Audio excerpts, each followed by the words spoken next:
Voici quelques explications sur les courts-circuits. Alors un court-circuit est un problème qui se produit lorsque deux points d'un circuit entrent accidentellement en contact. Alors j'insiste bien sur le mot accidentellement car on va voir que c'est quelque chose qu'il faut absolument éviter. Ça peut arriver par exemple quand un appareil ou une installation électrique sont vieux avec l'usure des gaines en plastique ou aussi quand de l'eau rentre en contact avec le circuit. Alors pour bien comprendre le problème, voyons une situation simple.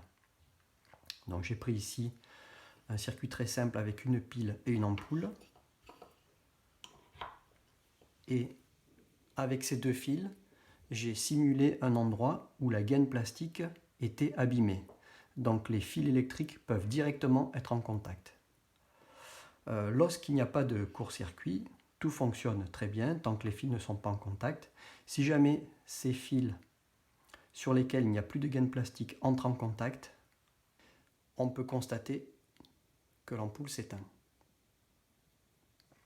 C'est un court-circuit et on voit déjà que c'est gênant car ça empêche le circuit de fonctionner correctement.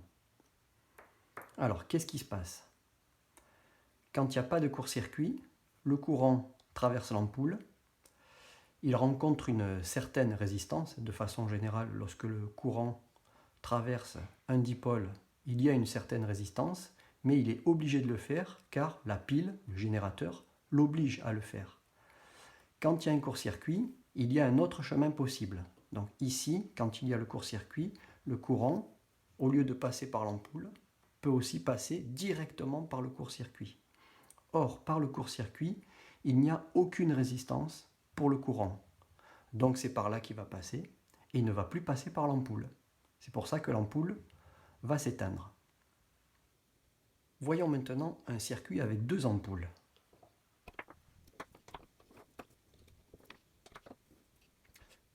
Donc ici, tant qu'il n'y a pas de court-circuit, tout se passe bien, les deux ampoules sont allumées. Je simule ici un court-circuit entre les deux bornes de cette ampoule, ici et ici. Et d'après ce qu'on a vu juste avant, on peut penser que le courant, au lieu de passer dans l'ampoule, va passer directement par le court-circuit, donc elle va s'éteindre. Vérifions-le. Effectivement, elle s'éteint. Le courant passe directement par le court-circuit. Mais on peut remarquer ici que cette ampoule s'éteint, mais l'autre ampoule brille encore plus. Alors comment expliquer ça?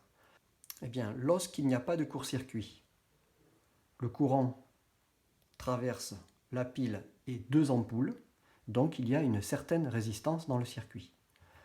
Lorsqu'il y a un court-circuit qui se produit ici, le courant ne traverse plus qu'une seule ampoule et la pile. Donc la résistance est plus faible. Et comme la résistance dans le circuit est plus faible, le courant va devenir plus important. Et en étant plus important, l'ampoule va donc briller plus fort. Le problème, c'est que si le courant devient trop fort à cause du court-circuit, cette ampoule risque de griller. Alors le cas le plus dangereux de court-circuit est le cas où c'est la pile qui est directement court-circuitée, c'est-à-dire qu'il y a un court-circuit directement entre les deux bornes de la pile. Si par exemple ce point-là et ce point-là entraient en contact avec des fils sans gaine plastique, la pile serait directement court-circuitée, et donc c'est dans ce cas-là que le court-circuit est le plus dangereux, parce que c'est dans ce cas-là qu'il y a le moins de résistance dans le circuit, et donc que le courant est le plus important. Et s'il est plus important, il peut provoquer un échauffement de la pile, et cet échauffement peut aller jusqu'à déclencher un incendie.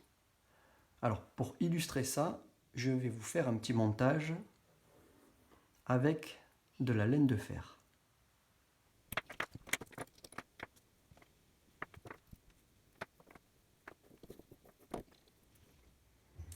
Voilà le circuit. Donc nous avons une pile avec une ampoule et un petit bout de laine de fer qui ferme ce circuit. Donc le courant peut circuler, l'ampoule s'allume. Donc maintenant je vais simuler un court-circuit entre les deux bornes de l'ampoule. Donc le courant va passer directement par le court-circuit, il ne traversera plus que la pile. Il va donc devenir assez important, et ce courant assez important provoque un échauffement important des fils de laine de fer et provoque leur inflammation. En résumé, il faut donc retenir qu'un court-circuit est quelque chose qu'il faut vraiment éviter, car on a vu que ça empêche le circuit de fonctionner correctement. Ça peut griller des dipôles, des composants dans le circuit, et ça peut aller aussi jusqu'à déclencher un incendie. Donc il faut vraiment chercher à l'éviter. Lorsqu'un court-circuit se produit, c'est toujours par accident.